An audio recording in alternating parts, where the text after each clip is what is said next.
Here tonight for the NEPA Horror Fest kickoff party. This first song right here is called Fire, and that's exactly what I plan on setting this place on right now. Let's go. You keep feeling lies to make yourself seem also victimized. The truth be told, you're just like them. You're just a pretty little face, but a devil in disguise. You ain't fooling me, I'll never trust a soul like you again. Cause now my heart is in a bend. I must confess, this is the end. You're like a fire, burning in my soul. You're like a fire, one out of control. Oh no, oh yeah. I told you once before, and now I tell you once again. You broke my heart, there's no romance. You're just a weight upon my shoulders and you're holding me behind.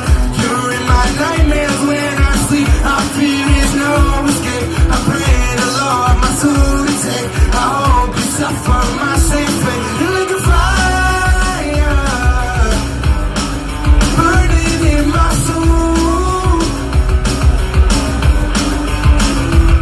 You're like a fire, no, one not in control.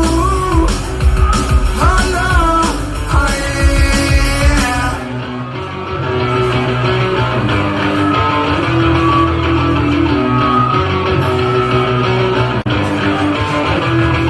You're like a fire, one out of control. Oh yeah.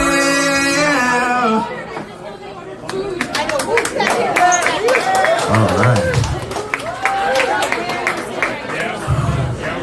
This next one is it's called When I Die. My name is Gus and Savage. I'm doing some pop punk stuff tonight, and I got some covers towards the end. V-Spot, are we having a good time so far or what? All right. Let's go with When I Die.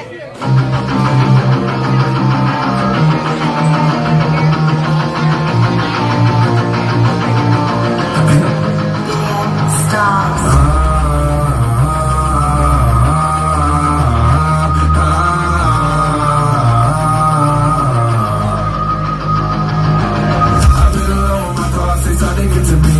I put it in the big hole and no one's into me. I drink a bottle of Hennessy and I'm all the pain, numb all the pain. I'm getting tired of fake and put it on a spot. The feeling isn't the same, it's been a while. I'm hearing voices and they telling me I need it for pain, need it for pain. So when I die, please don't cry at my funeral, cause I ain't dying in vain anymore, anymore. And if you find me, don't try and revive me, cause my life isn't the same anymore, anymore. I'm seeing nothing but darkness, so is this the end? I'm hearing all of the voices of my former friends, and they be crying, saying how they wish it should've been there, should've been there.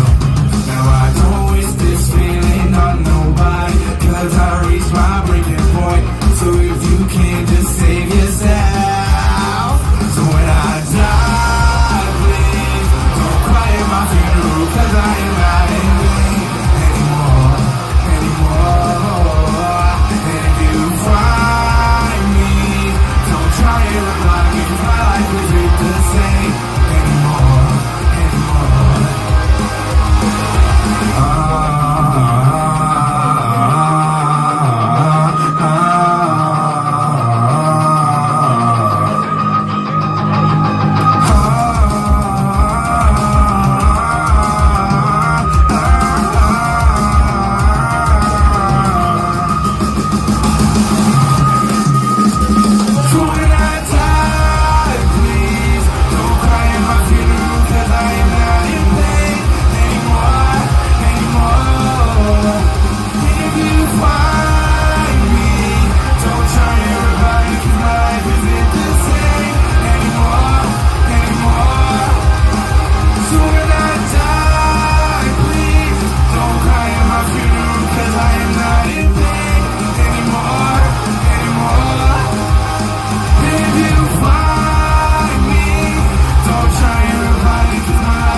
so far. I'm honestly a little bit nervous because this is honestly my first real rock show, so I wasn't sure how you guys were gonna respond to these songs. But that was When I Die, and this is called Fake Love.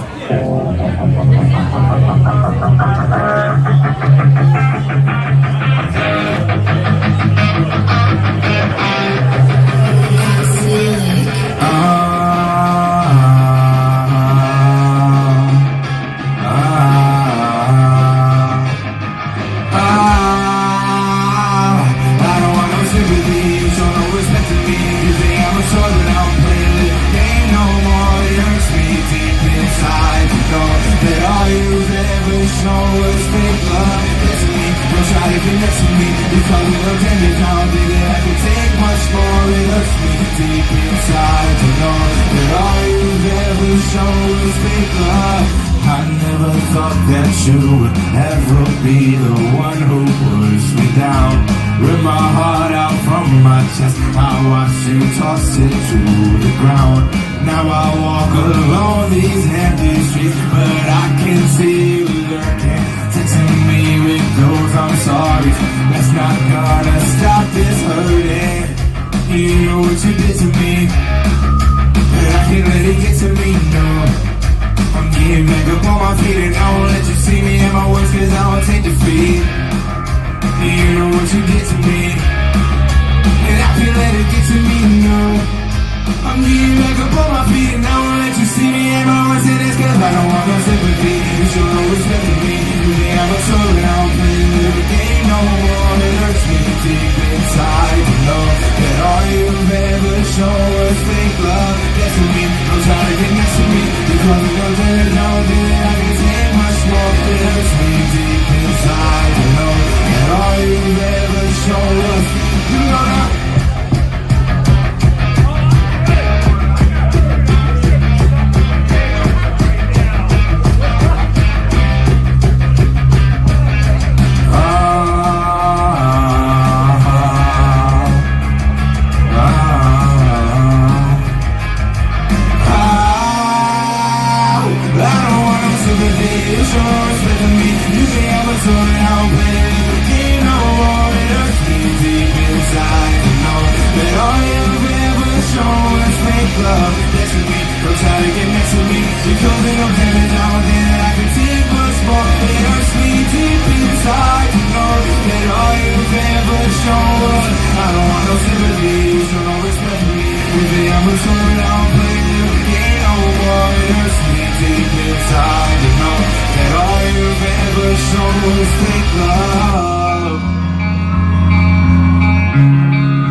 First things first, before I get into my next song, I want to say shout out to Vinny and the whole crew at the V-Spot for allowing us to do this, and more importantly, shout out Bobby, Jess, and the whole crew at the NEPA Horror Fest for allowing all bands to do this tonight.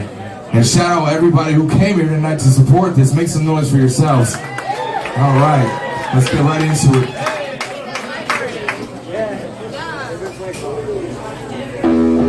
This one's called Problem. So if you've ever had a problem in your life, whether it be a relationship problem, any kind of problem, and you don't know what the fuck the problem is, this might be the song for you. You got a problem? I think I might be able to solve your problem. Let's see. But I got a question. Now can you tell me what the problem is? You never wanna talk to me. I don't know what I did, but I can't get you out my mind. Took control of me, now I can't find my number. So you let me in the dust, now all I ever do is cry. You never learn from your mistakes, and that's why you're always fucked up. The season's changing and I want you, cause the worst is yet to come.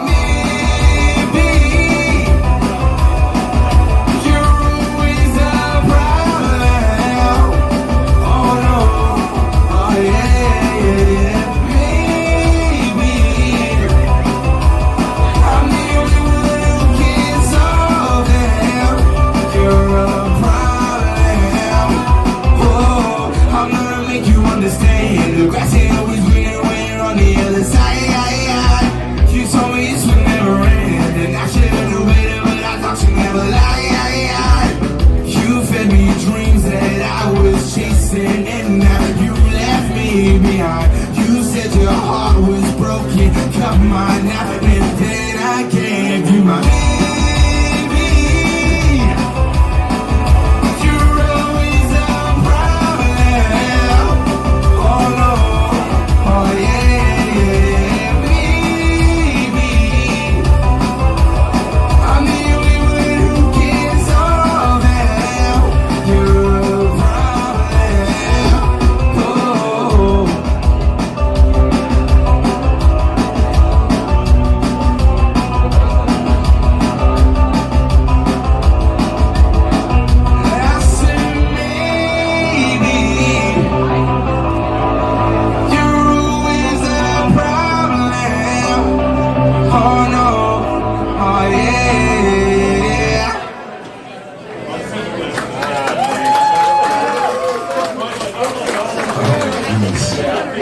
Looks like a lot of you guys have had problems in your life, huh? Seems like it. Alright. I'm having a fucking blast, V-Spot. Are you guys having a fucking blast or what? No. I need you guys to bring the energy. Are we having a blast or fucking what? Alright! This is an amazing night. It's a fucking Friday. We're at the V-Spot. We're having drinks. We're having a good time, right? Let's go. 1, 2, 3, now. No, I won't let you take control. You've been hurting me too long. I feel death inside my soul, and I can't take it anymore. I won't let you take control. You've been hurting me too long. I feel death inside my soul, and I can't take it anymore. You said that you love me, but I never felt it. Left me to question if I good enough. Now I'm all alone with these thoughts that you gave me. I found that you played me, I hope it was fun. I'll make you realize all the damage that you did. I gotta piece myself together because now there's only one of us. Through all the trials and tribulations that I'm facing, gotta show you that I'm stronger. I don't need you thinking that you want. Getting stronger by the minute. You won't be me in my final form. No,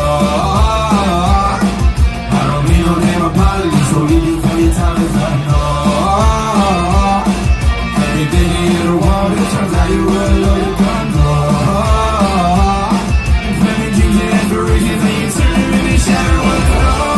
I won't let you take control. You've been hurting me too long. I feel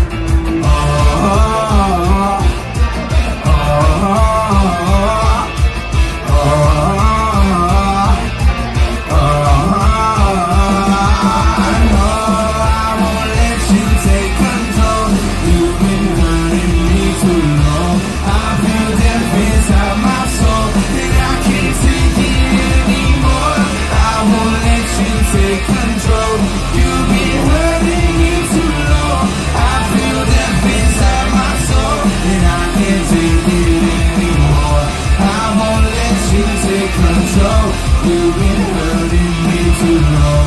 I feel death inside my soul, and I can't take it anymore.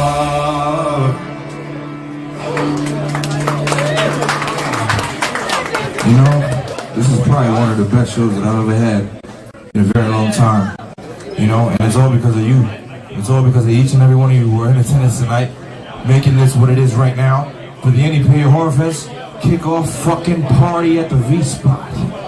Let's keep it going. That one was called Control, and this one is called Girl in the Black Dress.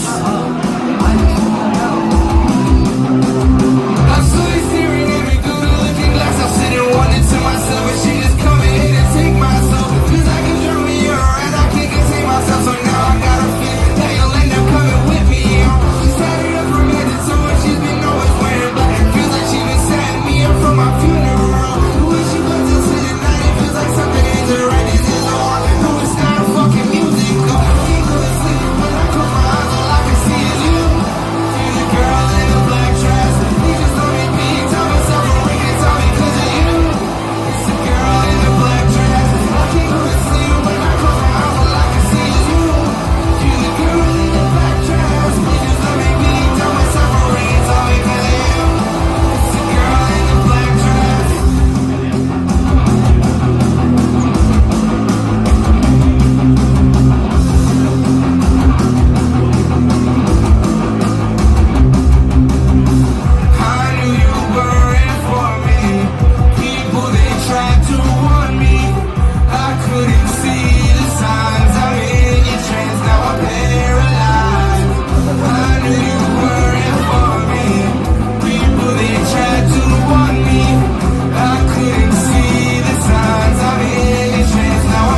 really left me hurting. Now I'm born again. If our paths cross the next time, I'll show no mercy. All I can see is you.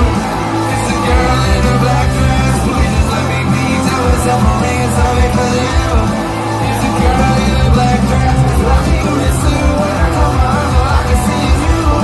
It's a girl in a black dress. Please just let me be. Tell myself I'm ringing something for you. It's a girl in a black dress.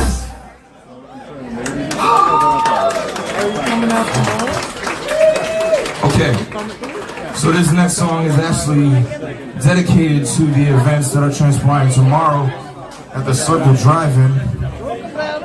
You know, it's called Drive-In, and I'm gonna need your help. So I'm gonna sing the hook to you, and I'm gonna see if you can sing it back to me, alright? So the hook goes, I wanna go up to the drive-in to see some fucking horror shit. You think you guys can do that? Okay, we're gonna try it.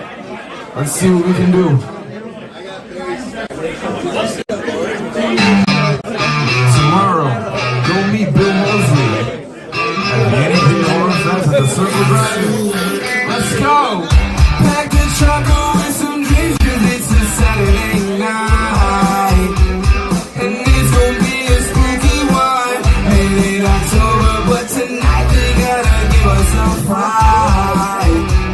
I hope they got good movies on. I wrote a joint secret drive to Dixon City because somebody told me here is the movie time. I hit the horror fest, good thing I got my tickets online. 'Cause all I really wanna do is I wanna go up to the drive-in to see some fucking horror shit. I'm getting high watching people dying. So come up to the drive-in. The weed is getting to me 'cause I think the hills have eyes. I swear to God told me to never go to Amsterdam night. Oh no. I tried to get some food, I got greeted by some booze, so now I gotta run for my life. I hear a chainsaw reverend, I think that it might be my time. Alright guys, I want y'all to sing with me. 1, 2. I wanna go to the drive-in to see some fucking horror shit. I'm getting high watching people dying. So come up to the one more time now. I wanna go up to the drive-in to see some fucking horror shit. I'm getting high watching people dying. So come up to the drive-in.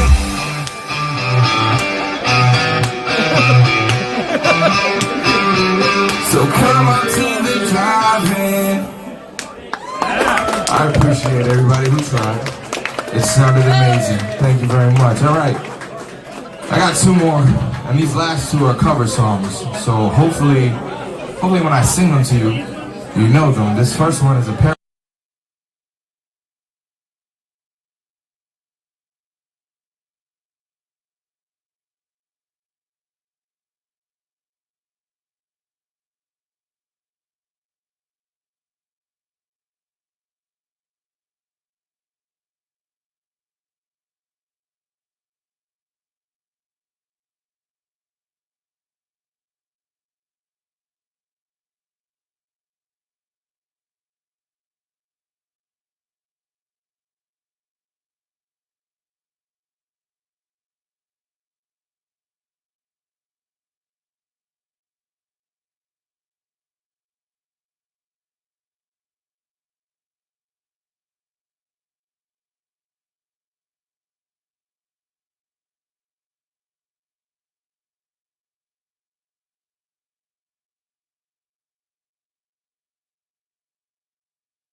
Jesse Savage music on all platforms. I'm also the lead singer of a band called Almost Paradise. Come chat with me once I get off here. Thank you so much. It's been a pleasure to perform for the NEPA Horror Fest kickoff party.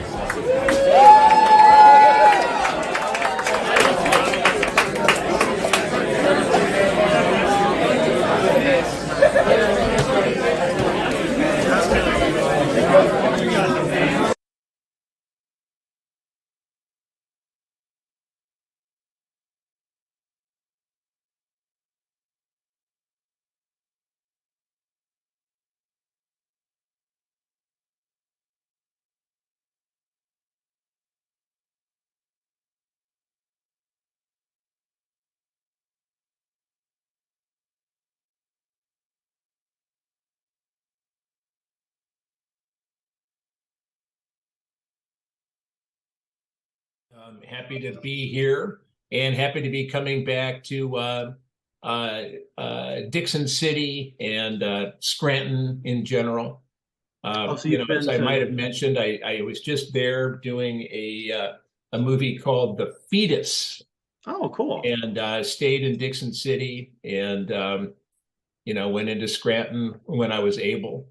I'm a big coal guy. For some reason, I'm obsessed with coal and coal mines. Oh, and okay. My favorite day was going to the Lackawanna County coal mine and going down in there and just spending a day surrounded by anthracite. Yeah, there's a lot of really interesting history there that they've kind of preserved for everybody, especially the coal mine tour. That coal mine tour was fantastic. Very, very.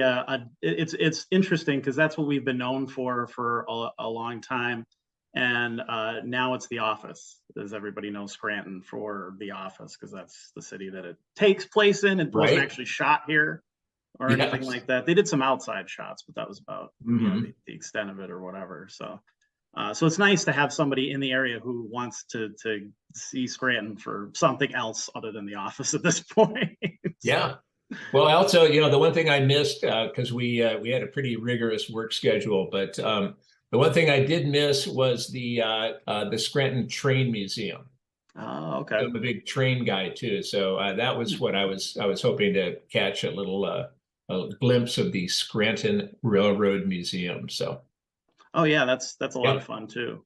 And I love Wegmans and Wawa. I've become, because I was there, I was like, that was like, for me, the big treat. I was staying in a Holiday Inn for 3 weeks. So the big treat for me was to, actually get out and go to Wegmans. So really Wegmans is amazing.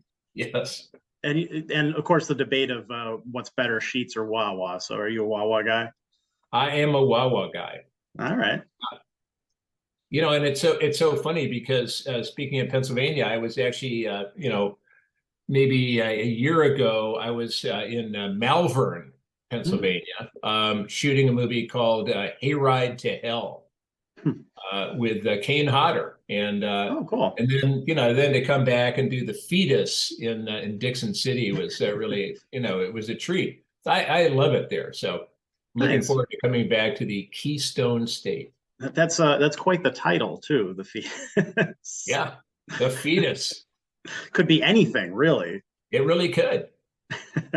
I'm excited to see more of that.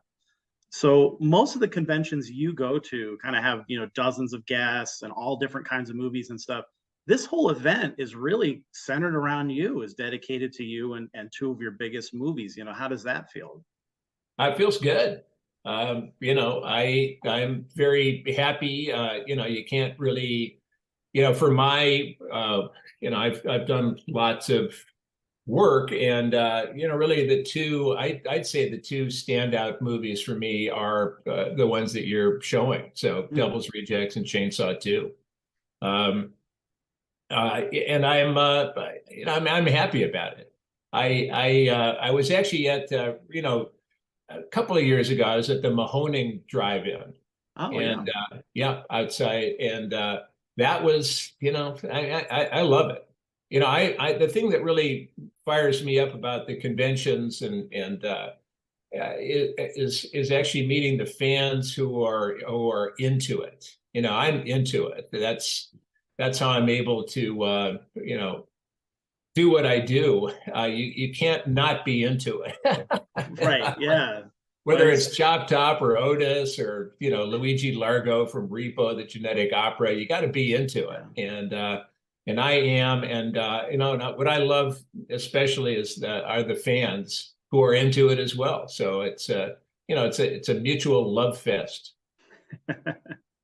Well, and, you know, it's, these events that have screenings of your movies, do you watch them again, or are you kind of like sick of seeing them at this point, or, you know, how do you feel about that part of it? I do watch them again, because I love those movies. You know, I love the Devil's Rejects. So I love all three, you know, Rejects and Corpses and Three from Hell. I definitely love Texas Chainsaw 2. I think it's a hoot. And you know, Jim Sedow is no longer with us. Toby Hooper, Lou Perryman, Dennis Hopper. You know, so it's also you know, it's a trip down memory lane. You know, it reminds me of you know, the first time I see any kind of a movie or show that I'm in, the first screening is usually like it's like a scrapbook. You know, where you go, oh my God, I remember that day. And, you know, you might remember something that had nothing to do with actually what you see on the screen. But, you know, and, you know, for me, obviously, with the Devil's Rejects, you know, with the passing of my great friend Sid Haig, you know, so that there's a certain nostalgia to it, but it's a damn good movie. And I'm always excited to see it with an audience, because I'm always excited, especially for people that are watching it for the first time, because it just, you know, I have pride, because it's you know, it's Rob's movie, but you know, it's like you know, just having done it with worked with Sid and Sherry certainly, and Rob. I mean, it's just I don't know, it fires me up. So.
I wrote this new one and it looks like I want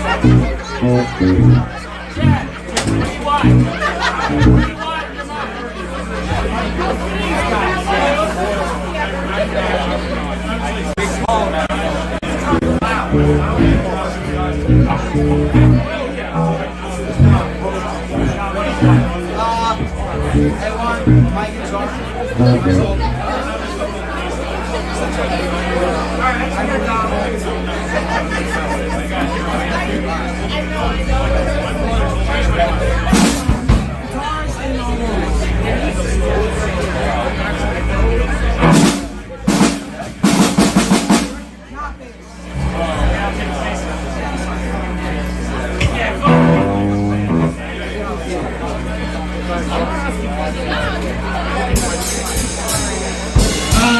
I would like some of my vocals actually, vocals, and bass.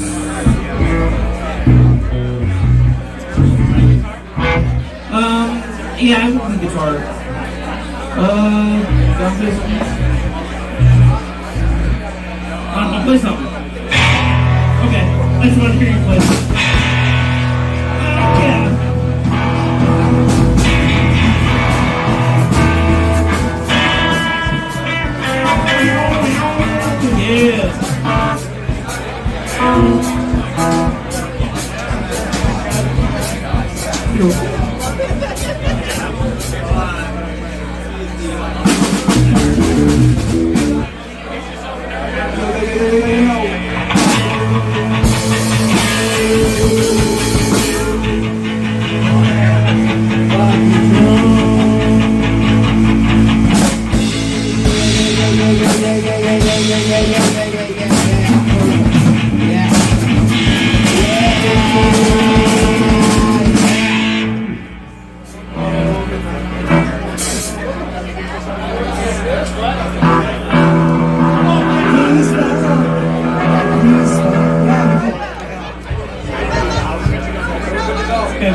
I wanna play every Saturday in the basement, let it feel alright.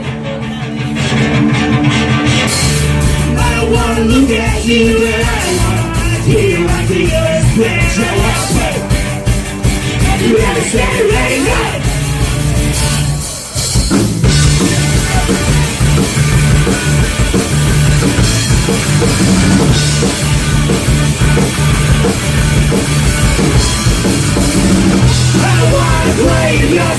shiny basement.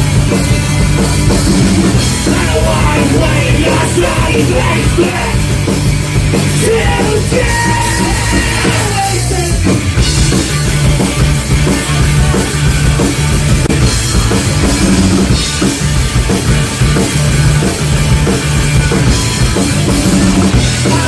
Play in your shiny basement. I don't wanna play in your shiny basement today.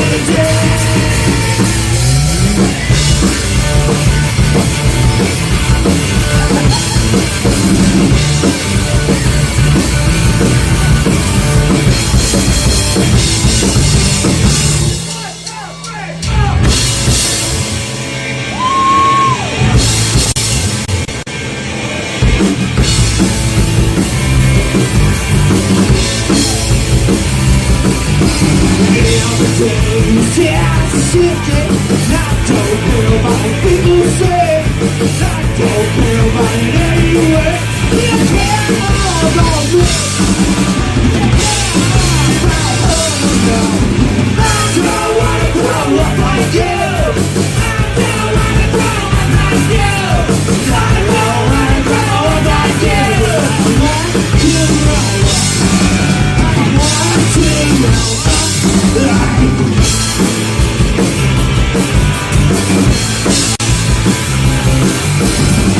Every day, yes, she did. I don't care about what people say. I don't care about it anyway. We don't care about it. We don't care about it.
We appreciate you coming out tonight.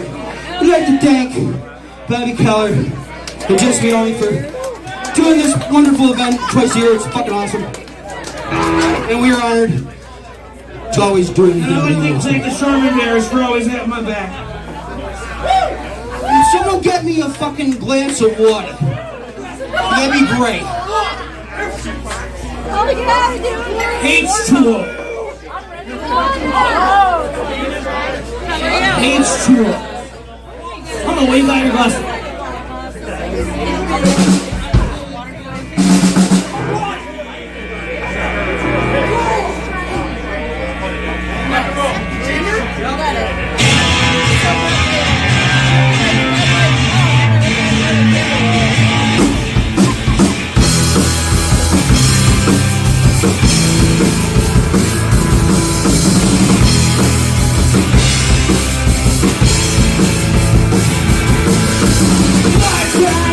Same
I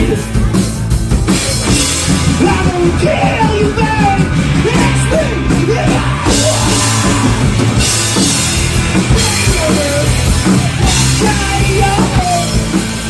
What's got in the chamber? Hey, you know you dead. What's got in the chamber? What's got in the chamber?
Someone give me a glass of water. We good? Somebody give this man a glass of water. Glass of water! Anyone have an asthma inhaler?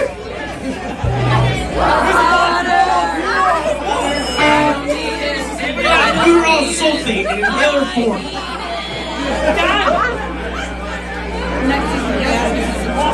We are the Mesos. We want to thank Just Leone, Bobby Teller, and everybody, John Casper, and the V-Spot. Film Fest. Give it up for Ghost of Savage. He's up for the Major Pie coming up. Suburban fucking Downgrade.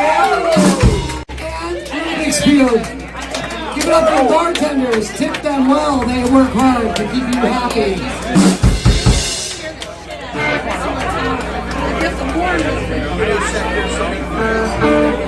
We have merch in the back too. I might as well use this time. Shameless promotion time. We have new shirts and shit back there. Dig it.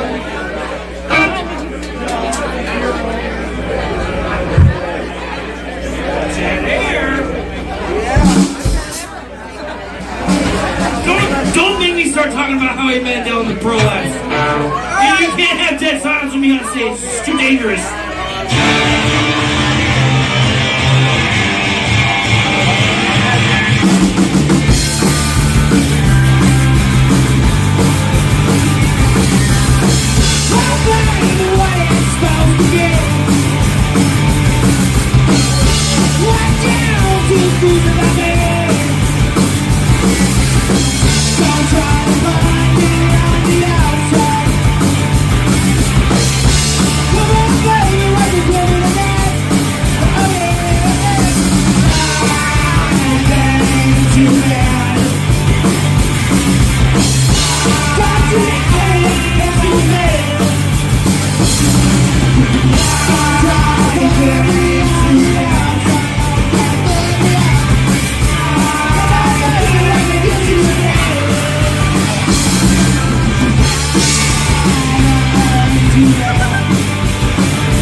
am I supposed to be?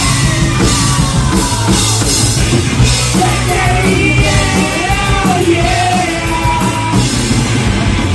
Back daddy, yeah, oh yeah. Back daddy, yeah, oh yeah.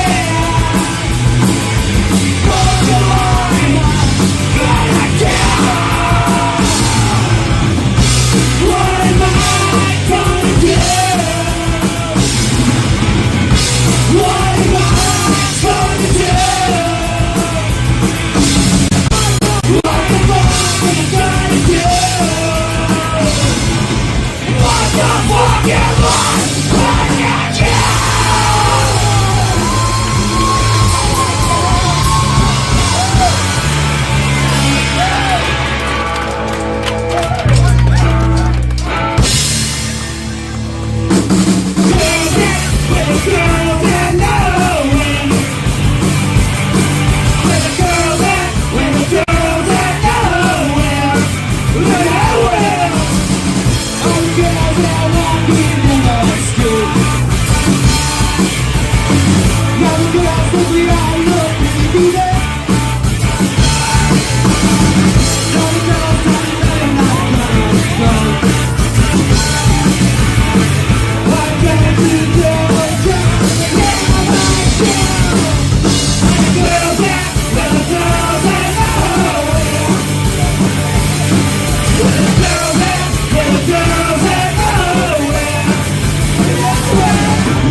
I'll take a foam sticker and a regular sticker.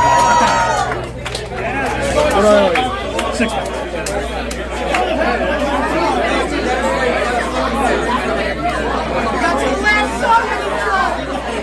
And whose camera stands are this? This is me. We're live streaming right to our page right now, taking pictures of everything. So all this goes right back into our production. Really cool. Major Pie is impressive. Thank you so much. If you don't follow us already, we're on. I do. I find on Instagram. Yeah. Okay. Sorry, all I get's a 50 or 5.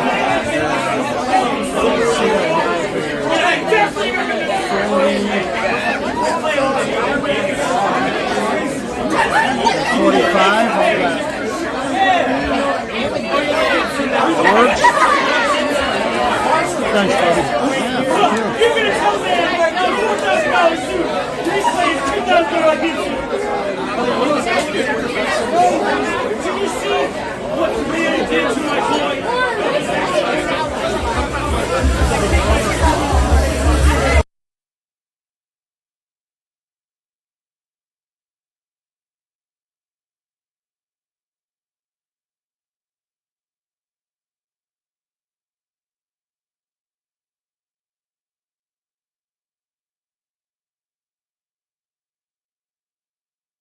Especially with the Devil's Rejects, you know, I really consider that, you know, so far to be, you know, one of the high watermarks of my career.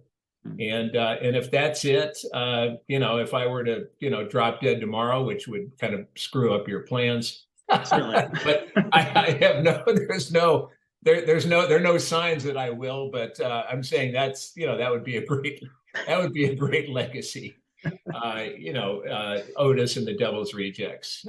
You know, that was really, you know, that was one of those movies where, one of those work opportunities, and it's rare. You know, when you do movies, there are so many possibilities to screw them up. And you know, I have done like a bunch of different movies based on cool scripts. So the script is cool. You're very excited about it. You get on the set and maybe you know, the director is cool and everything seems to work. The wardrobe, the other actors, the story, everything really is cool. And then you know what? You know, you walk away thinking this is really going to be great. And then comes post-production, which is just as important. You know, there's the three phases of the movies. There's pre, the movie, and then post-production. And you can really screw things up in post-production. And there's a lot of different ways to do it, whether it's a soundtrack, whether, of course, it's the editing. And you can totally take a movie, a story that you have shot in the production part of it, and totally redo the story in post-production, depending on how you edit it, and you know what you do include, what you don't include. The music, I mean, everything. It's very vulnerable. It's, you know, a movie is a very fragile creature until it finally, you know, comes out on the screen. Yeah. And I'd say with the Devil's Rejects, you know, it was really my hat is always tipped to Rob Zombie for being able to, you know, wrote the script, shot the movie, and then managed to, with his, you know, obviously he's a music person, so the soundtrack is amazing. And because of his music connections, I'm sure he got rights to different songs that maybe would be out of the reach of a lot of filmmakers. Everything about it, you know, the cast, the costumes, everything about that worked. And it's amazing how when you finally get it through all of those, you know, that gauntlet of possibilities, and you come out with a movie like The Devil's Rejects, you know, it's very exciting, very exciting. Because as I say, I've done a lot of work on movies that should have been really better than they turned out. So with The Devil's Rejects, it did. Speaking of which, you know, over the decades, the Texas Chainsaw franchise has kind of been all over the place. You know, we have more and more sequels, remakes, prequels. You know, this takes place in this timeline, that, you know, whatever. What if you were in charge of the franchise personally? You know, what direction would you take it? Where would you want to see it go? Well, I would certainly, you know, have resurrected Chop Top for Chainsaw 3. Of course. I mean, it's amazing to me that that Chop Top just kind of, you know, was one and done. Yeah. But you know, I mean, so that was certainly a part of it. Also, you know, I think what happens if there is a mistake in the franchise, and that is trying to make Leatherface a standalone character like you know, Michael Myers, or you know, Jason, you know, Freddy, you know, Leatherface, and you know, and the thing about the Chainsaw 2 that's so great is it really so much was the Saws family, and it's all about Jim, Sea and, the cook and Leatherface and Chop Top. And, for that matter, the hitchhiker, because obviously the Muppet is the hitchhiker. And, that's really what it comes down to. It's about family. It's not about the standalone character. And I think it's so funny about Chainsaw 2 is that Leatherface becomes not really that scary a character. I mean, he's kind of, he's a doofus who really is trying, he's got first love and he's, kind of fumbles with stuff. I mean, he certainly can, saw people up, but I think it's great that he has this love interest, and, the great Caroline Williams. And so there was a lot going on. And it's so funny because I think in Chainsaw 3, I think the idea was let's dispense with the comedy and get back to the, the real raw and rugged stuff. And, it's like when I first got to the set and was getting, chop-topped, I remember talking to Toby Hooper, obviously our director, who hired me, and being shocked when he said that he considered the original Chainsaw a comedy. Because I had freaked out. It had freaked me out. I had been scared to death when I saw the first Chainsaw. And the fact that he thought it was a comedy, comedic, I didn't think anything at all was funny about it. Right. But when I heard that, I was thinking, oh my God, man, I'm in for a wild ride. But I think I'd say that's a long answer to basically the idea is that it's more about the family than it is about the guy with the chainsaw.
place where your friends go.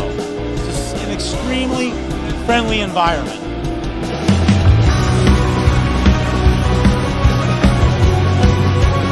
Yeah, me and my friends used to come here all the time before I worked here, and it's just a great atmosphere, a lot of fun. It's a party, you know, like these spots are a great time. The kind you won't get living in this dead-end town. I said I'm sick of seeing so loud. It's just so many good bands here and always live entertainment every night. There's something for everybody. It's a lot of fun. Ready or not, she got the car already in. Geez, we just redid our menu and it's so good. To give it a shot. So run, Jamie, run. I'm a sucker for the wings. A couple different flavors. The wing bites are top notch. Safe by far. Delicious. Let it find you. Run. We're the P spot on Providence Road. It's the best thing ever. Track and run, Jamie, run. Run, Jamie, run. To California where the palm trees open your eyes. Say you'll never move on until you recognize.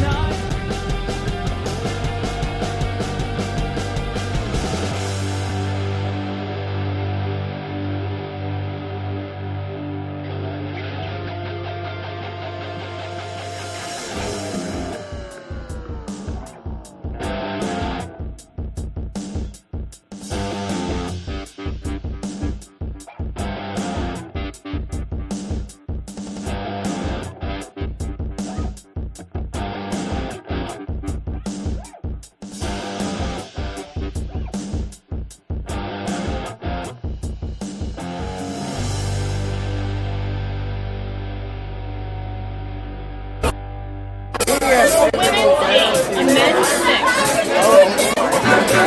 What size do you wear? Okay, so that's a lot smaller. That's 6 compared to this. I actually laughed out loud. Well, you see, I want my dog in the car.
guitar, that's my bad. Is this keyboard even on? I ain't never been I can't hear anything.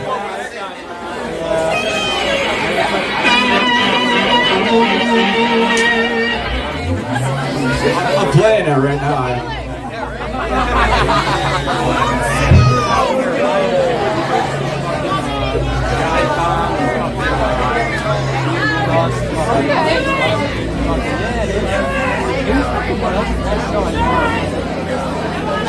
That's the first time I ever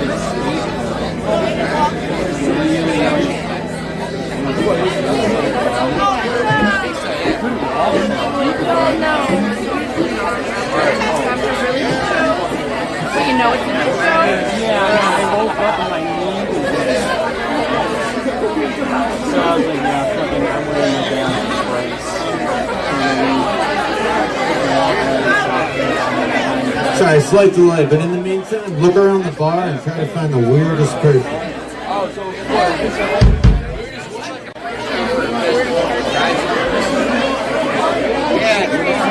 I don't know.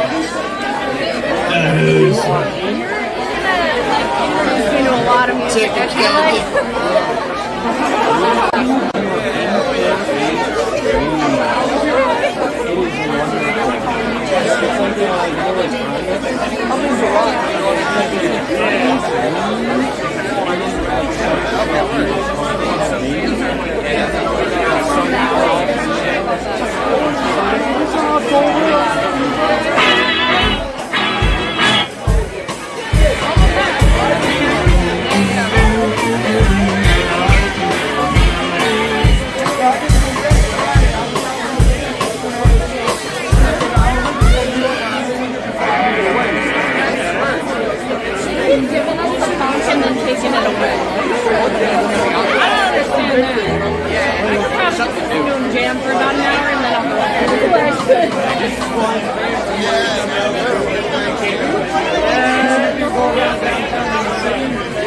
What is the whole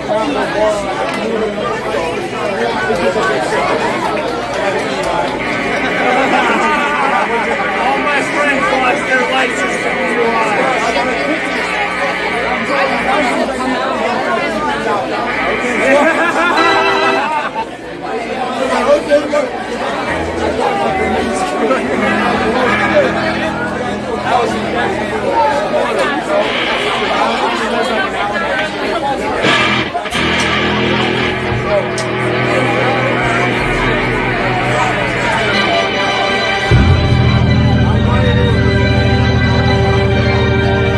I think we have the issue resolved. You guys have probably seen a lot of strange faces. Any applicant was 6 years old and had no appetite. But neither dog was 1 year old and had an appetite. Annie ate very little all day long, not even chocolate ice cream or something. What did you take, Annie?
Thank you, everybody.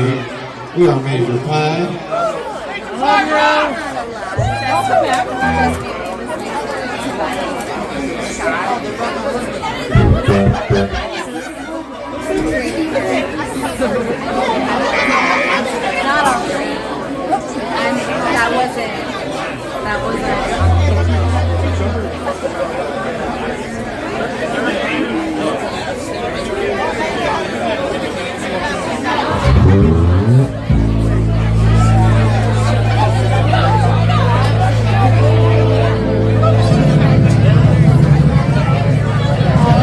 Your guys' collective humidity is making me go out of tune, so in a sense this is your fault. it's hot. We should all lose some layers. Starting with that guy in the front.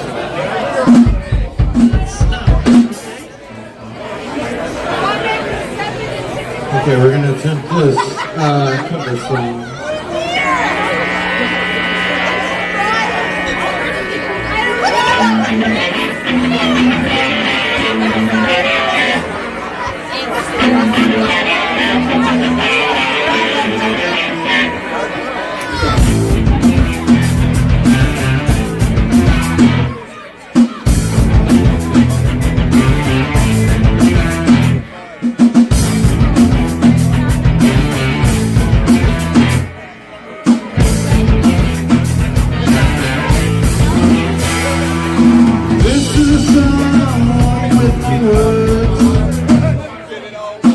Nobody can hear the message. They just look at my mouth, they look at my mouth, they look at my mouth and say, hey man, I know where you're coming from. Yeah,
Like that, you don't give a fuck. You don't want to fuck. Bet the shit out. The shit out. The shit out. The shit out.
Really want to thank our Horror Fest dude. They're always topping themselves, Jess and Bobby.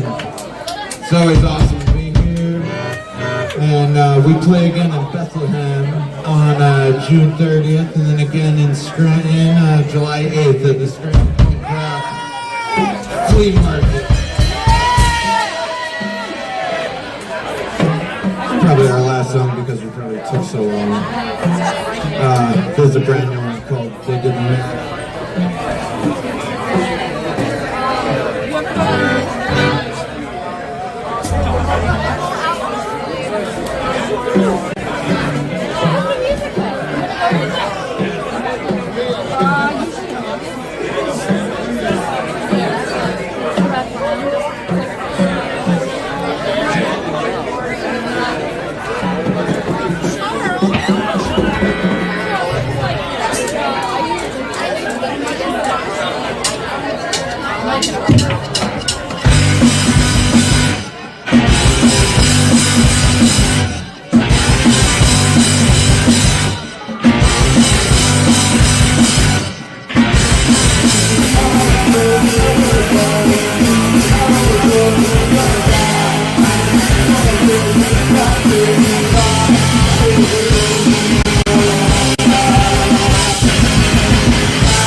Thank you so much.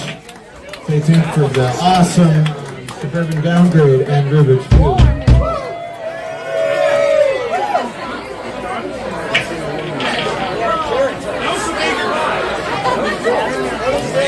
That was a major fire.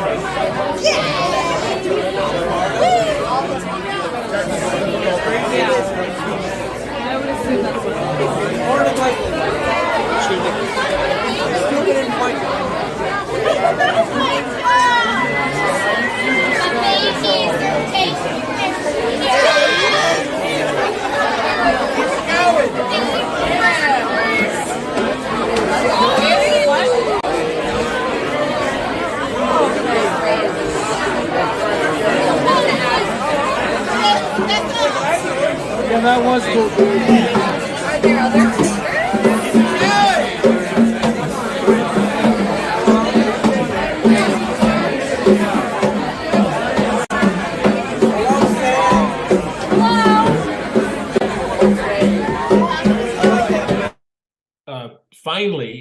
watching Stranger Things. And I just started literally 2 months ago. Okay. And I had not seen it. I hadn't had Netflix and TV and, moving, et cetera, et cetera. But anyway, I just think that that would be cool. Let's get Otis on Netflix, or let's get him on Stranger Things. I just saw, my buddy Robert Englund, on an episode of Stranger Things. And we have a new movie coming out called Natty Knocks, Nattyknocks. Okay. And it's Robert and Danielle Harris and me, and nice. directed by Dwight Little, who did Nightmare on Elm Street 4, I think, and he's done a bunch of cool stuff. So that was fun. But with Otis, I don't know.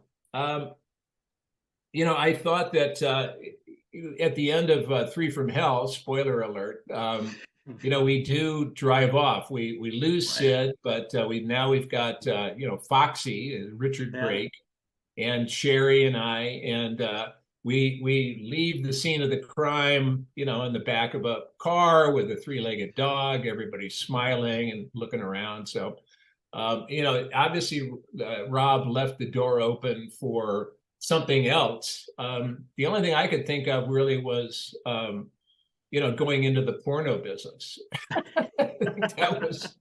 that seemed to be kind of what what Foxy wanted, and certainly Otis was in agreement.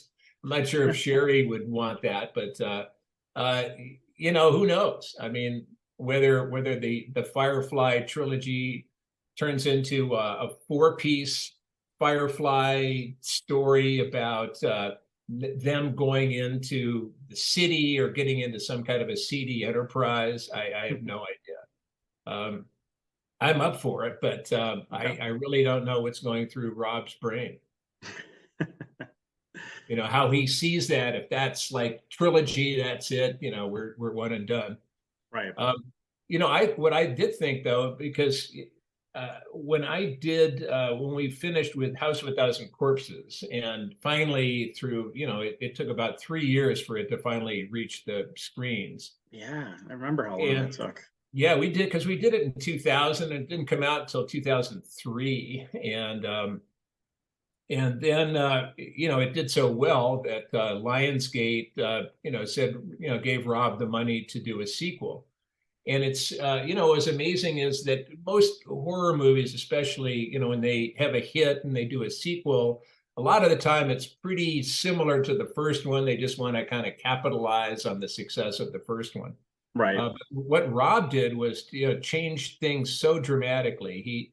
Basically, the movie went from an old dark House of a Thousand Corpses, classic horror, innocent teenagers come to the old dark house. It's like the Roach Motel. They check in, but they never check out. And but then he turned it into a violent crime picture. It was a road movie. Otis goes from an albino to one of the Allman Brothers.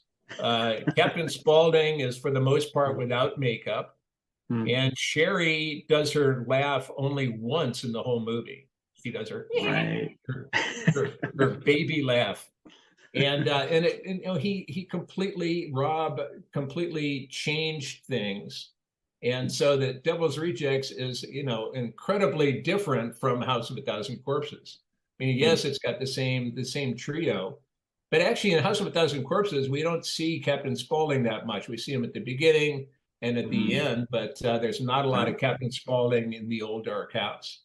So, with Rob, and then the idea of the Three from Hell was very interesting, because Sid and I used to go, we used to sit together at different conventions, and inevitably someone would come up. This is, of course, pre Three from Hell. Someone would come up and say, "Is there going to be a sequel to Devil's Rejects?" And I'd call over and go, "Hey, Sid," and he'd go, "What?" I said, "Is there going to be a sequel to Devil's Rejects?" He goes, "Nope."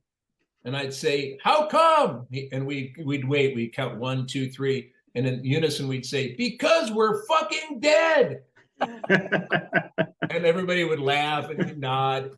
And, by golly, somehow, some way, it turns out we weren't fucking dead. that we had been shot by rifles, 20 shots at, a piece, and somehow we managed to survive. And that was really the only way you could do it. I was always wondering, like, we're the devil's rejects, so maybe we died, we went to hell, we were so bad that the devil, rejected us and put us back on earth.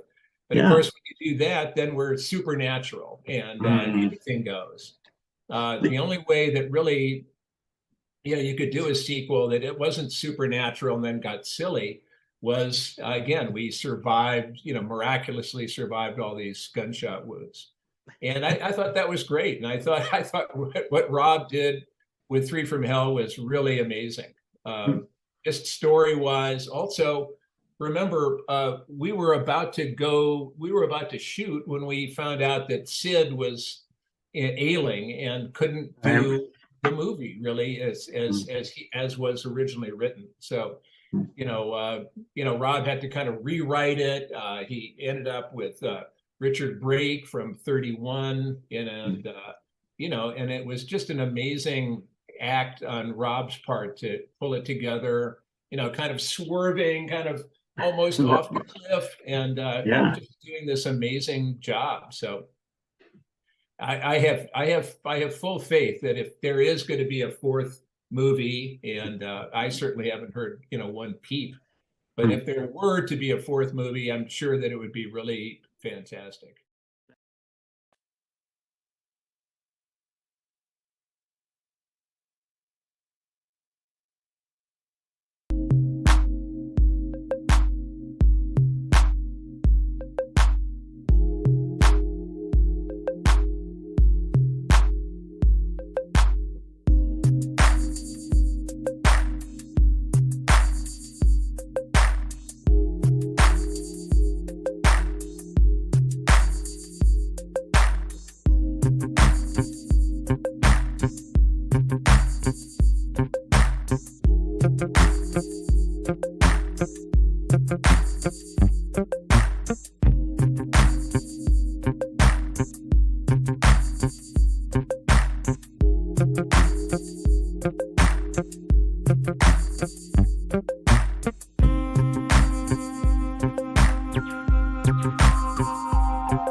I think some of those, at least they're going to find the B spot.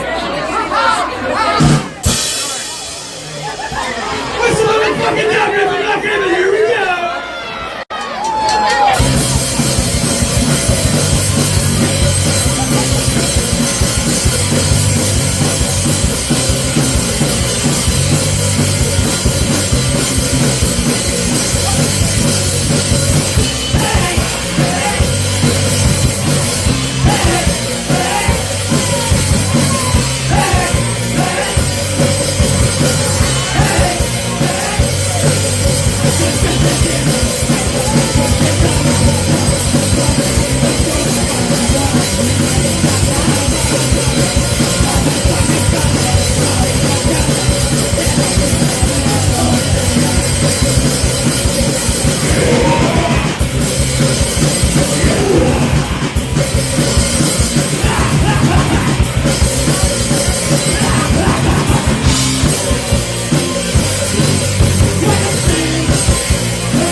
Will you realize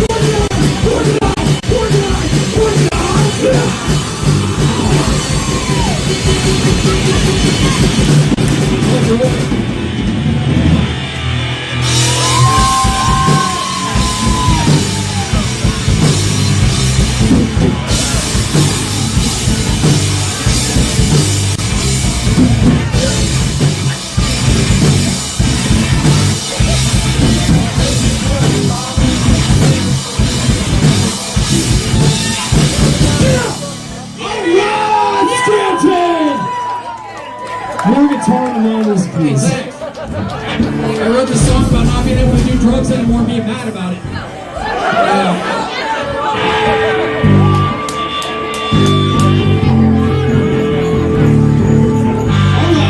Okay, all right.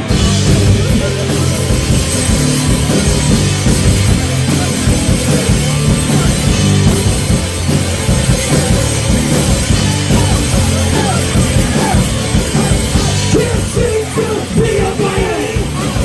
I'm tired, but I can't see straight. Late on the pit, play by the drum. Got that boy, I'm ready, not getting drunk. Traded, wasted. Traded, wasted. Traded, wasted. Not gonna get wasted. Food drinks, what I always want. I'm drinking water, still punching the pit. Think I'll be around for a while. Stop everything the underground because traded, wasted. Traded, wasted. Traded, wasted. Not gonna get wasted. You guys are so nice. Bring up in there, bring up in there, bring up in there, go on. Burn up with it, burn up with it, burn up with it, burn up with it, burn up with it, burn up, burn up, burn up, burn up like that. Hey, thanks a lot. We're from Lock Haven, Pennsylvania. I hope you've never heard of it, but it's alright. How about those bands before us, though? Come on, like, fucking go. Never played it before? And then, I do it again. You're welcome. I said I'm like Aaron. We got merch, we got stuff, we got everything. We're friendly. We're friendly people. Okay. Let's see if I get electrocuted by this beverage here. So, Oh no. come on, stay the fuck where you are. Fucking yeah. Okay.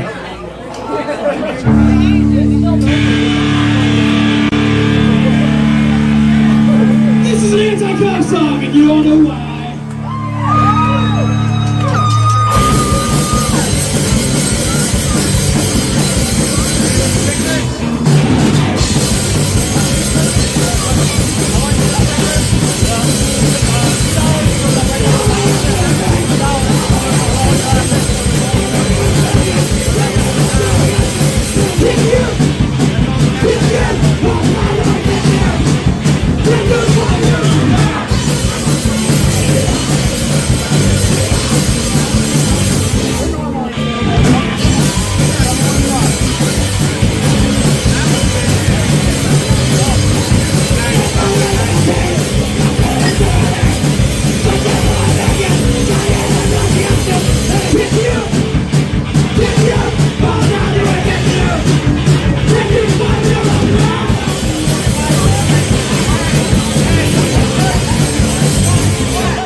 Bicycling saved Marty's life, everybody. Bicycling saved Marty's fucking life.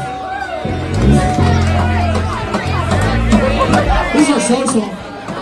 Oh, Craig's disrobing. Everybody give a hand to Craig. He drums.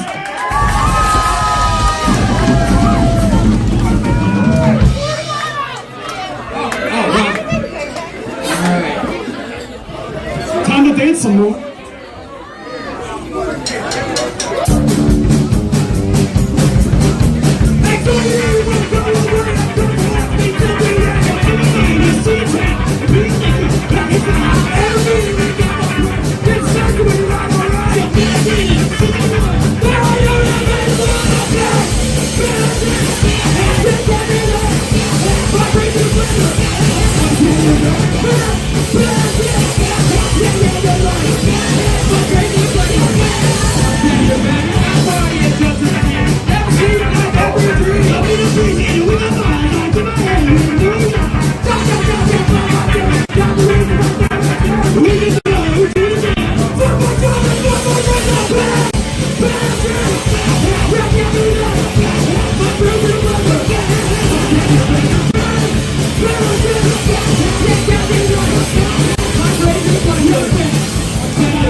Nobody said anything about his shoes. Both of them today. Hey, thanks a lot. We love it up here in Scranton.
Thanks a lot. This is something special right here.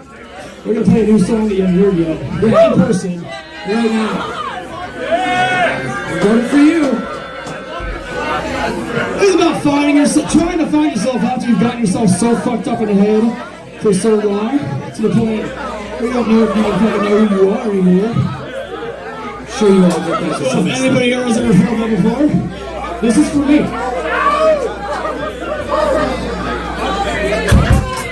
Breathe in. Last one.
Thanks a bunch.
you've done some writing and interviewing and stuff, and you've also done music. Is that stuff that you continue to do today? Yeah. I still do. I did a CD with Phil Anselmo of Pantera. I put out a bunch of music, about up till about 10 years ago with Buckethead, the world's greatest guitar player, Corn Bugs. And then, the last couple of years, I've been collaborating with a guy named Ronnie Sharon of a band called Stolen Babies, and we have a band called Spider Mountain, and we just put out a new CD just about a year ago. Okay. So if you go on Spotify, there's Spider Mountain. I think the albums are No Way Down, and the recent one is The Devil Rides West. And still keep cranking them out. That's awesome. I love Stolen Babies, so that's cool. I'll have to check that out. Oh, really cool. Oh, that's good. I heard about many years ago. I had their first CD, and it's a name I haven't heard in a while, so that's pretty cool. Yeah. I think Ronnie also is doing something for Tool with, no, Pucifer. That was it. Pucifer. Okay. Pucifer, yeah, whatever you want to call it. Yeah. Like writing wise, do you, is there anybody that would you return to that, like to write a book, or would you want to interview people, or, does that stuff still kind of interest you at all? Yeah, it does. It actually, I mean, I still go to writing class and, keep writing a bunch of stuff. I mean, I often, think back fondly to the career I had. And, I didn't get into acting till I was probably in my mid-30s. Before that, I used to work as a journalist in New York City. And I worked especially for a magazine called Omni, which was a science fiction, very slick magazine put out by the publishers at Penthouse. And but I interviewed a lot of different scientists, and that was, was kind of the centerfold interview. And that was really exciting because I love science, and I interviewed Edward Teller, father of the hydrogen bomb, people like that. Really, so. I interviewed for Psychology Today Timothy Leary, and we became great friends because I was in a play in Los Angeles called Timothy and Charlie, based on a historic fact that one night Timothy Leary and Charles Manson were side by side in solitary in San Quentin, and so the playwright Tim Reel made this play basically of the two of us having a dialogue, and it was a kind of a musical. It was a crazy, wonderful play. And at the time, I think we did maybe 10 performances of it in Los Angeles. And this was back, let's see, probably 1990. And Timothy Leary came to 7 of our 10 performances. Wow. And I played Timothy Leary, and he loved my characterization of him. So we became pals. And so I ended up interviewing him for Psychology Today magazine, which was great. It was a great interview. That's really cool. But yeah, I mean, I do miss those days. I miss the journalism, but I've sold my soul to the movies. I'm sure you don't miss the pay or lack thereof. I'm just, yes, I feel your pain, but it's funny because I got out of it. I transitioned into, let's see, into the movies. I did Chainsaw 2 in 1986, and that was right around the time when the internet was just kind of creeping in and absorbing the print, the print mags, and I'm kind of glad I did get out of it because I can imagine how rough it is to get paid as a writer, as a magazine writer, or try to monetize writing on the internet. I don't know how to do that. So. So yes, I appreciate you, taking the time to do this. Oh, was there anyone you'd want to interview today? Is there somebody, like, if you were to just be able to do it right now, like, is there anybody out there you'd want to talk to? Yeah, I'd have to think about that. You know, I probably you know, it'd be more showbiz oriented. I mean, I'm sure that I would certainly like to interview. You know, I'd like to interview. I don't know if I'd like to interview Elon Musk. I used to think I would like to, but and maybe back in the day I would have liked to, but not so much these days. But right, you know, I don't know. I don't really know. I mean, Guillermo del Toro. You know, certainly showbiz characters, but you know, in terms of, you know, a more scientific approach, I don't know. I'd have to think about that. Well, yeah, I appreciate your time doing this. You know, what are you looking forward to about NEPA Horror Fest, other than obviously the trains and coal mine? Hopefully you get to catch some more of that kind of stuff. Wegmans and Wawa. That's what we got. And one big drive-in. Yes. Yeah, I'm just looking forward to getting back to Pennsylvania. Nice. Yeah, and it's really now the weather's finally broke, so you'll probably actually get some decent weather. Very cool. In a couple of weeks. Yeah, very much looking forward to it. Oh, that's how it is. Yeah, I know. That's why the daggers we just give everything away. Yeah, you know, like, I wish I could. I know, but T-shirts we sell. You have to. Sure. They're too expensive, man. Exactly. More shit like this, this shit ain't cheap.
Rubix Pube, you're the last band of the night. Are you guys having fun? Make some noise, please. We are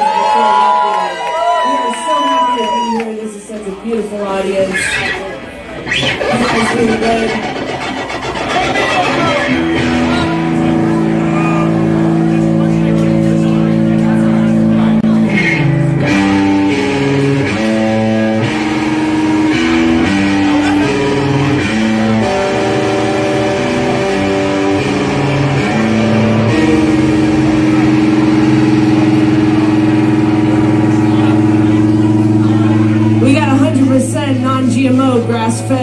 original music for you tonight. Is that all right? Is that all right with you?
You guys feeling good? You guys look so good. You guys look so good out there.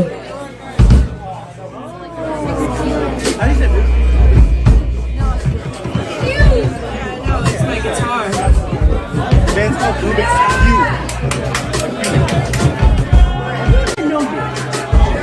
Win a chance to buy me a drink. This next one's called My Baby's Chewing Batteries.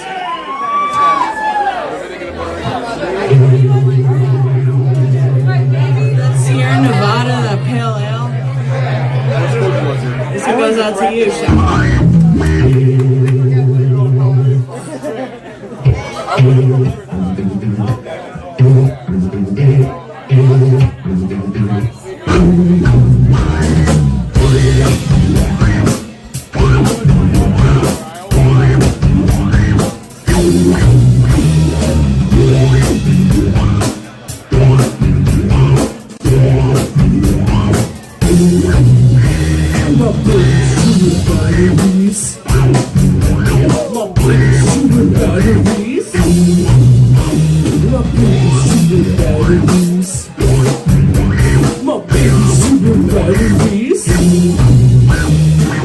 Electronic with specific needs. That's why I need my baby batteries.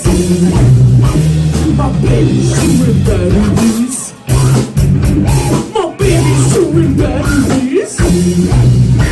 My baby's chewing batteries. My baby's chewing batteries.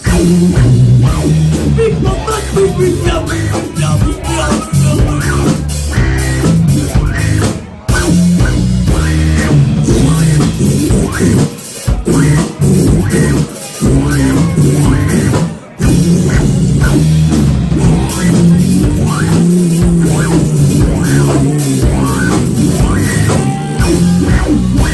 She likes the way it feels on her tongue. She likes the way it feels in her stomach. I don't know what I'm gonna do. My baby's chewing batteries. My baby's chewing batteries. My baby's chewing batteries. My baby's chewing batteries.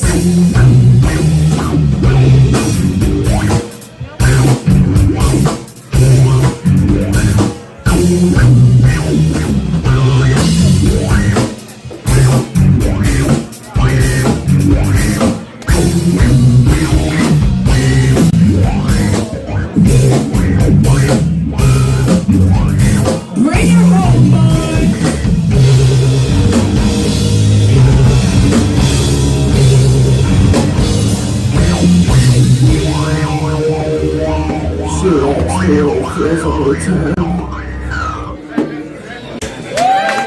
Can somebody breastfeed her, please? I'm dry. Thank you. Thank you.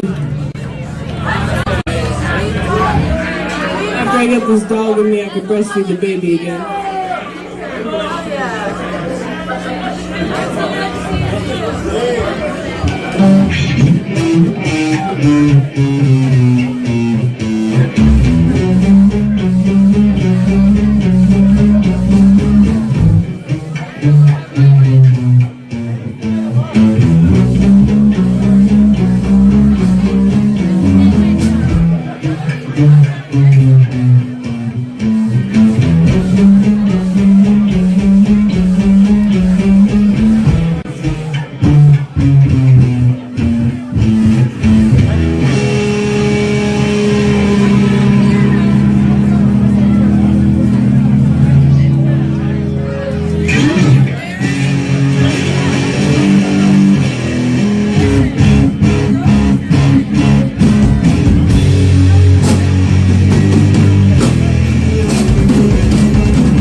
for the price of one.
Check this out, 3 blind mice. Check this out, hot cross buns.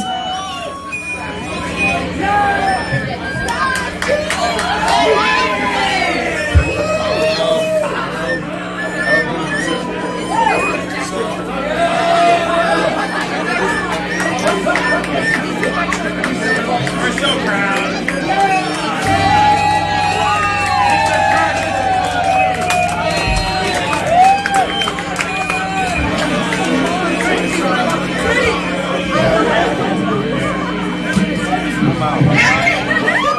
I just pissed myself.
We are a cat supremacy band. We are a subgenius cat supremacy band. We believe that cats know a lot of the secrets. They might not know all the secrets, but they know some of them. Give it up for cats. We have any cat parents out there?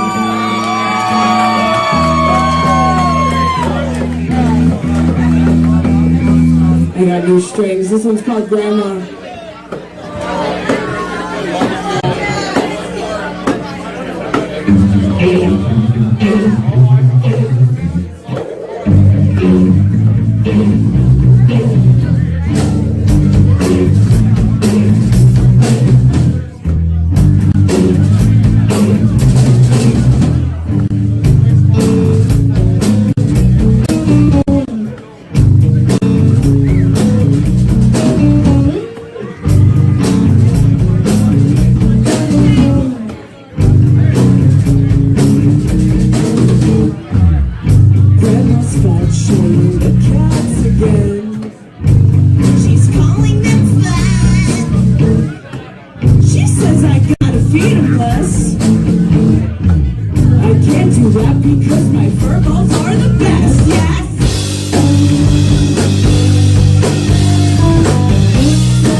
She says it's unbelievable that I even let him get this big at all. I said it's not my fault. He loves to eat. He loves his treats. When he's good, I feed him his favorite good old fancy piece. Yeah!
merchandise over there. We got hot sauce, we got t-shirts, we got stickers, we got coloring book pages, we got lighters, and we got a night of life, a lot of nice words to say to you specifically.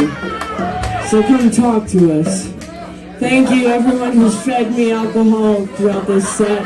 This next one's a sermon because we are a rock and roll ministry. We're a Subgenius band, which means the Church of the Subgenius affiliates itself with us. We do not affiliate ourselves with it. And we talk about Bob, and we talk about Slack, and things that might not make sense to you, but it's gonna make sense, I swear. You wanna do that fucking...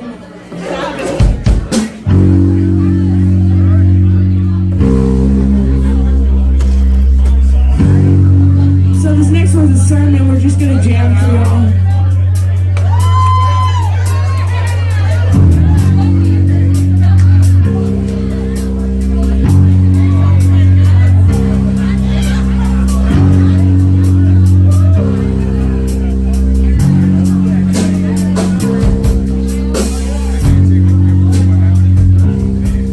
Soft and sensual.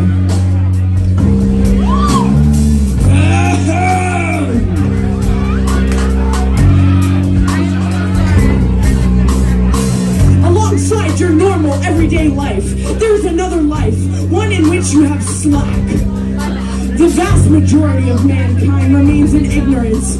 Most humans spend their life in spiritual darkness, at the crazy mercy of chance and accident. Subgeniuses, basking in the 5,000-watt light of Dobbs, are also at the mercy of chance and accident, yet given a boost by the pipe bringer. The seeker can climb aboard a chance and accident and ride them like a cosmic surfboard in the oceans of the luck plane, hanging 10 on the very same waves of randomness that cause humans such envious hate. For even if there's no actual reason for anything, even if nothing can be known for sure in an unbelievable world where psychotics run the Department of the Interior and mutilate cattle, we can still retain one concrete ball of fact that the most shattered instincts cannot deny. Something is going on and we deserve better. We keep getting these hints, little integrated hints of meaning that are much more fun than the longer hours of non-meaning, hints that the world owes us a living. The damn hints are habit forming. They give us cheap thrills of cosmic acknowledgement. With each clue they represent of the monster's presence, these microscopic event signals reassuring us that we're on the right track appear everywhere. They show us their stalwart faces of reinforcement in garbage cans and traffic lights. What is a typical hint, you may ask? When you're about to telephone a friend and he calls you at the exact moment that you picked up the phone and your voices connect without a ring on either end, that's a hint.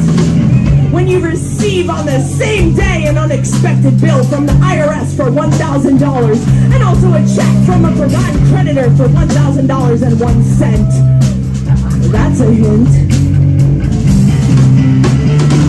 When you're hopelessly lost in the canyons of downtown and your destination abruptly looms in front of you, Twilight Zone style, that's a hint.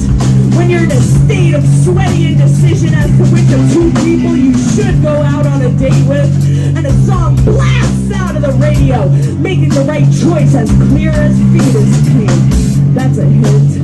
Moments when everything falls together have a quality of hinting that there's something up there who either likes us or hates us. When enough interlocking synchronicities have accrued, they begin to look suspiciously like personal messages. This way lies madness, friends, and only Bob is that important. Yes, the road of hints holds many a blind alley and a scary dark cul-de-sac. A subgenius must be steadfast as the mighty amoeba and strain out one RCH from the everyday path of Bob. But to what are the hints pointing? Or else what is Yahweh one trying to lure us away from? It can only be that elusive, almost definitely unreachable state of being we call slack. Are you ready for tour? and sisters. Slack was known to the Buddha, to the Lao Tse, to the Jesus, to the Billy Graham, to all the great avatars. But what they able to communicate it, Bob said. These people don't necessarily need to know the whole truth. They just need slack.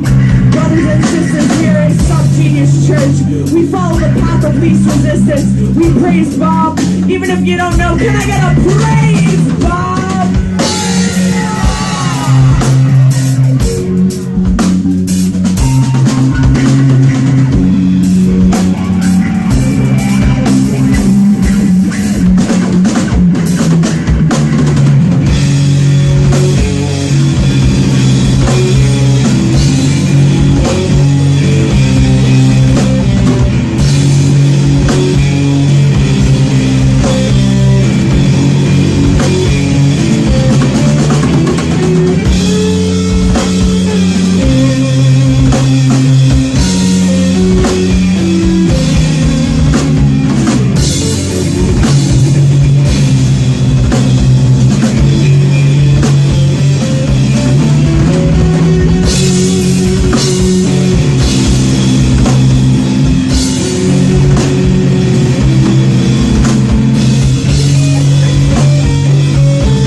This next one's about being Italian and wiping somebody's memory and going, hey, forget about it. They can't remember anything. It's called Guido Mind Trick.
Thank you, y'all still with us. This next one is called Spite Sig.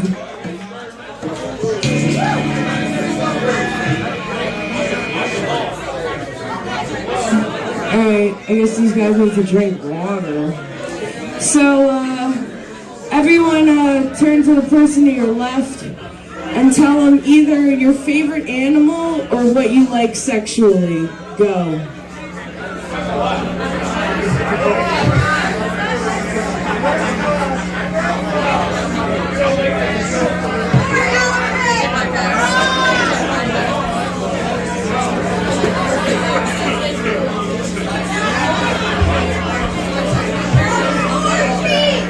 My answer for both of those is raccoon.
a bucket and expecting some fun.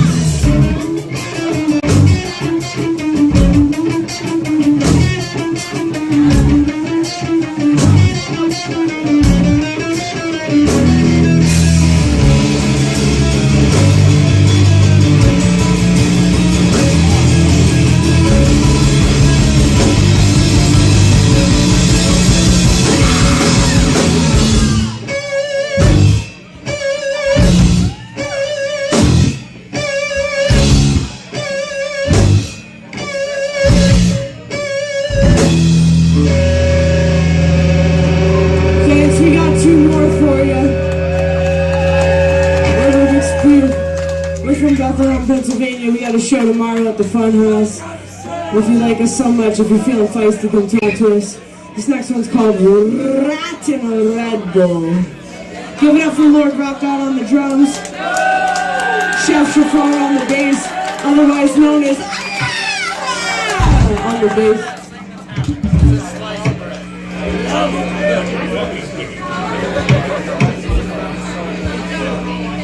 1, 2, 3, 4.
Thank you so much. You guys are beautiful.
Just one good answer, and to be good, that answer doesn't have to make a lick of sense. Not quite understanding Bob is the first step towards Bob. You can't understand Bob, and the point is not trying. Bob is all things to all people and no things to certain people, and a different thing entirely on alternate Thursdays after 7 p.m. And it is by his complete pointlessness, he is the ultimate point of all things. Many cannot intellectually accept that this is the way Bob works, that he is smart enough to be dumb enough to always do the wrong thing perfectly. It's a dumbass thing. You would understand, but you wouldn't believe you understand. It is said that Bob has 2 hemispheres in his brain. In his right brain there is nothing left, and in his left brain there is nothing right, you see. What Bob possesses is far more powerful than brains.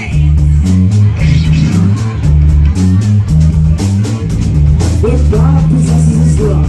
What Bob possesses is luck. What Bob possesses, what Bob possesses, what Bob possesses is luck.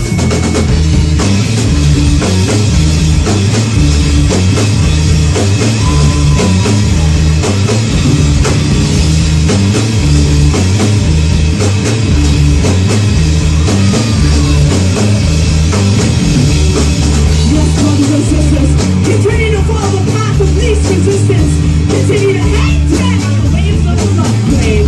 But most importantly, brothers and sisters,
Rubix Pube, thank you. Nice.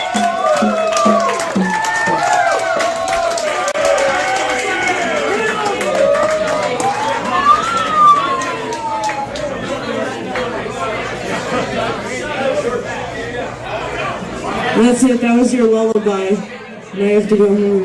How unfortunate. You put this on, thank you everybody who put this on, everybody who played tonight, give it up. Thank you, we appreciate you all. That's it, I'm now done.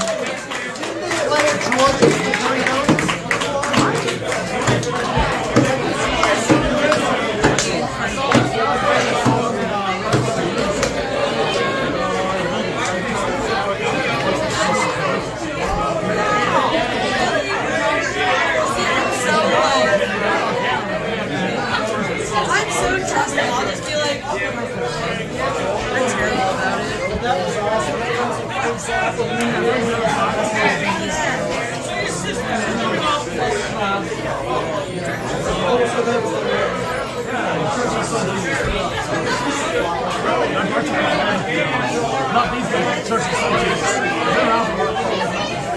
Listen, they can just make up the whole group.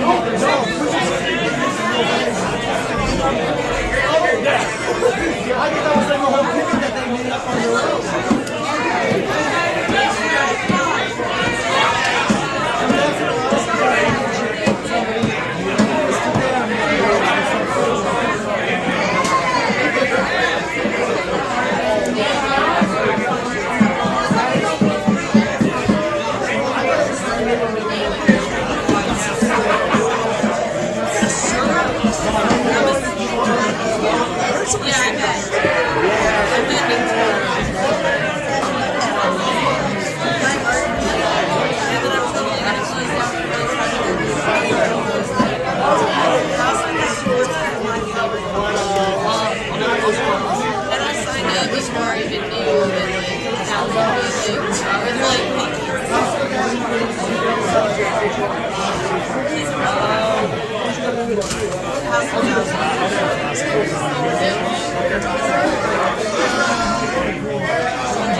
Yes,